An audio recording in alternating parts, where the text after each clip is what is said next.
Guys, welcome back to my channel, or welcome to my channel if you guys are new. It's Brittany, and for today's video we are going to be talking about the case of Sherri Rasmussen. And if you guys aren't familiar with this case, then keep on watching and I will kind of catch you guys up on what has happened. This case hadn't been solved in 23 plus years, so just imagine, you know, being the family of Sherri and not fully getting justice until 23 plus years later. It's really crazy, and the story is very bizarre. So for this story, we're going to go ahead and just jump right into and talk about Sherri's husband, John. So before Sherri and John met, John was in college. He went to UCLA, and there he met a girl named Stephanie. And Stephanie was a political science major, and eventually she wanted to apply to work for the LAPD. So John and Sherri just had like a weird relationship, and to me it was just more on the lines of a sneaky link, just because it wasn't really a serious relationship. And so basically Stephanie would do things to John, like take pictures of him when he wasn't looking, steal his clothes, and then take pictures of him while he was naked. Really weird. Just crazy. So she would do things like that, and then eventually when they both graduated, they did have sex one time, and I think it was just something that kind of started the craziness in Stephanie, just because they had sex one time, and obviously she took the relationship more serious than John did.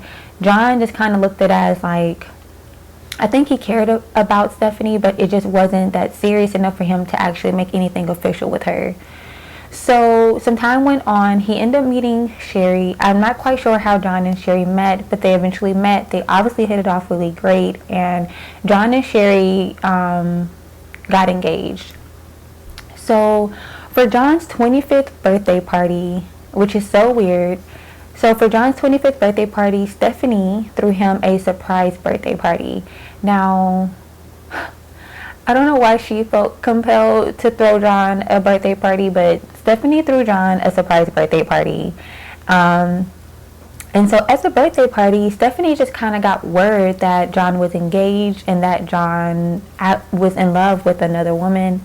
And this actually made Stephanie really sad, really depressed, and she just didn't really know what to do with herself after the fact that she knew John was moving on with someone else and potentially going to get married. So in 1985, Stephanie decided to take it upon herself to write John's mother notes or letters, just expressing the way that she felt about John. And she would tell John's mom things like, I'm really sad at the fact that he's getting married. I really don't want to go to work today because I just don't know what I'm going to do. Like, she was just so depressed at the fact that he was moving on, and I find it weird that she decided to confide in John's mother and write her letters about the fact that she just didn't want John to move on. So Stephanie became so depressed and so sad that one day she arrived to John's condo alone, and they had sex one more time for closure. Now, I honestly don't know.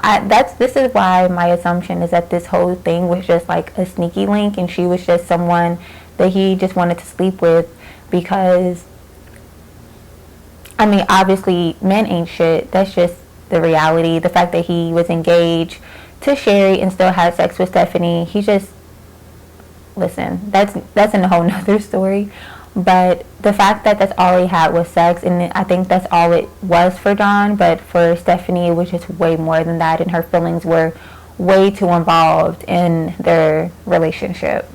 So during Sherri's and John's engagement, Stephanie would bring over her skis to John's and Sherri's apartment, and I guess Stephanie liked to ski a lot, and I believe that's something that John was aware of, but she would take her skis over to John in Sherri's apartment that they both shared and have John wax her skis. So Sherri was kind of irritated at the fact that Stephanie would come over for John to do those things for her, and she kind of expressed to John that she didn't want him to do that anymore, and that she was like, could you just stop doing that? Like, you're not with her anymore. I don't see the need for you to still be waxing her skis. Like, could you stop? And John just kind of ignored her, was like, you're tripping. You have nothing to worry about. We're just friends. And he pretty much just kept brushing Sherri off. So one day, Stephanie came by to the condo to pick up her skis, and, Sherri was kind of just over it. She was just like, okay, this has to be it. This has to be the last time that you do this for her. I just find it weird, and anybody would find that very strange, the fact that he was waxing her fucking skis. So John, just being the guy that he was, he kept brushing her off and saying like, oh, we're just friends, nothing that you have to worry about. Pretty much like, relax, this is not what you think it is. So one day when Sherri was leaving work, Stephanie decided to take it upon herself to make an uninvited visit to her job as Sherri was about to leave, and pretty much just told Sherri that, the things between her and John were not over, and that, if Stephanie couldn't have John, then nobody could. So this actually kind of frightened Sherri just a little bit. So Sherri would like talk to her dad about it and to say how she felt like she was being stalked, and she felt like she just did not feel safe, and she was kind of scared. That shook her up, the fact that she was getting threatened and kind of a little bit harassed by Stephanie. So despite all the craziness that Sherri was dealing with John's ex, they end up getting married in 1985 anyway. So I don't know if things got better for them to have gotten married or what had happened, but they eventually got married in 1985.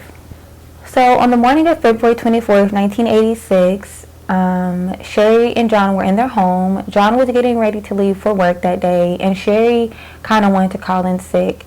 I don't think I mentioned it, but Sherri was a nurse. She would give like motivational speeches at work and presentations, and she kind of just didn't feel like doing that day. So she wanted to call in sick, and just like anybody in this world, we all do it. We all play like we're sick so that we can get out of work. So I definitely can relate to Sherri on that one. So Sherri also did aerobics, and she wanted to just lie and say that the aerobics caused her to have a back injury and she couldn't make it into work. That's exactly what she did. She called into work, and John just went ahead and went to work on his own. 9:45 a.m. that morning, the neighbors noticed that the garage door was open, but there was no car in sight. They obviously felt like that was kind of weird to have just the garage door open and the car missing. And then also a maid nearby who was working, I think she was cleaning in like the nearby condo area. She said that she heard it sounded like two people arguing or fighting, and then something hitting the floor. So just remember all of those things that I just told you guys. And so during that day, John would try to call Sherri, but he was not able to reach her. And he felt like that was very unlike her to not answer his calls all morning. And even Sherri's sister, around 12 o'clock, tried to call Sherri, and she was unable to reach her as well. So around 12:30 that day, John headed back home, and when he arrived home, he noticed that the garage door was open as well, and there was no car in sight. And then also he noticed some broken glass. To his surprise, when he arrived into the apartment, he saw Sherri was laying on the floor dead. He also noticed there were 3 gunshot wounds. It looked like there had been a struggle between her and someone else. A broken vase, and next to the alarm system there was a bloody handprint, as if someone was trying to alert the police or press like a panic button. And so when the detectives showed up to the house, they did their forensics. They pretty much got DNA and testing just so that they can try to catch who did this to Sherri. They also noticed there was a bite mark on her arm, and that kind of drew suspicion as well, because they figured most females would bite in a fight. But then they also thought, okay, well, some men do bite as well. So it was something that they kind of was a toss-up. So after much investigation, they kind of just ruled it out as to be a surprise burglary.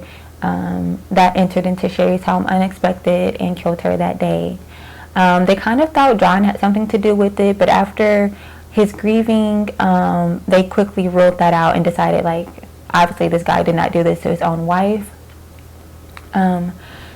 So shortly after Sherri's murder, John decided to go ahead and move out of Los Angeles. I think it was just a lot for him and he just did not want to be there anymore.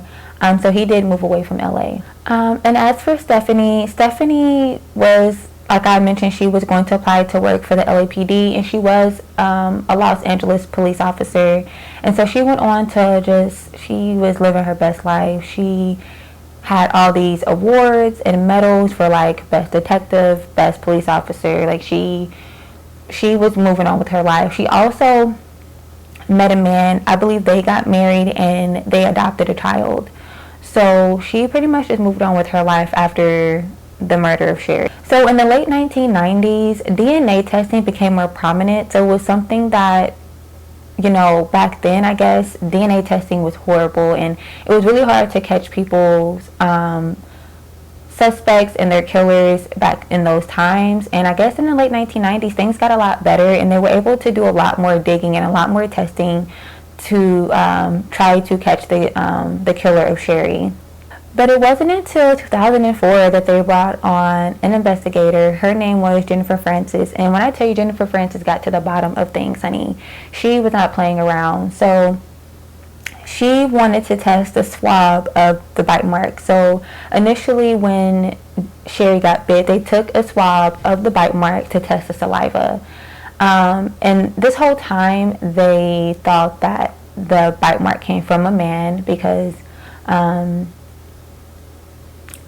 they wrote it out as a burglar and they thought it was a man. And I'm not really quite sure. I feel like they just didn't do really full justice in trying to find the killer because they kind of just chopped it up as a burglar and whatever. So undermining the police officers and the investigators who were working on the case before, who said it was a man, come to find out the saliva was of a female. And so this kind of drew suspicion as to who possibly could have killed Sherri, just because now everyone knows it was a female. So in 2009, they, and just think about it, we went from like 1985 to 2009. This has been a really long, drawn out case, and I really feel bad for Sherri's family, honestly.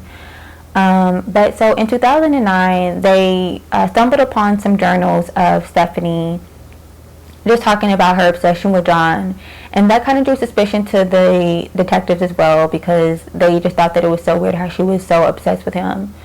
So in 2009, they decided to discreetly try to get a DNA sample of Stephanie, and they knew they couldn't do it while she was at work, and they knew they couldn't obviously just go out the gate and try to like do a search warrant. They just knew Stephanie worked for the LAPD, so she knew all like the tricks and the tips, and she just knew what it was to accuse somebody of something, and they did not want her to know what was pretty much going on.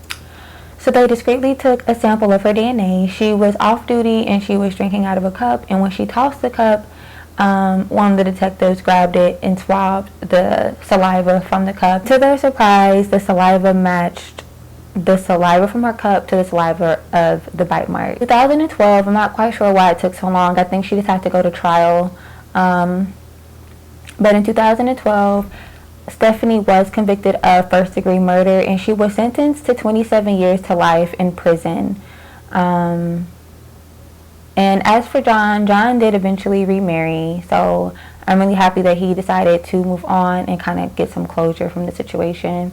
I'm really happy that Sherri's family got justice after 23 plus years. It's really sad that it had to take that long, but I'm really happy that they found her killer. And now her family can, you know, have a little bit more peace of mind. And as for the story, I really think the story is really crazy. It can really happen to anybody. There are a lot of crazy women, crazy men in this world who are obsessed with one individual. You know, that's why restraining orders are, you know, put in place, because people like that are really crazy and they're really obsessed, and it's really sad that someone had to lose their life because someone just could not let go. If you guys like this story, please give it a thumbs up, and if you want me to do more stories like this in the future, Put down maybe some names in the comments below of people that you would like me to, of people's story that you would like me to talk about. Other than that, you guys, I will see you guys in my next video. I love you guys all. And like I said, subscribe if you haven't already, because I'm pretty sure if you've gotten this far, you're going to watch my next video. So I love you guys, and I'll see you guys in my next video.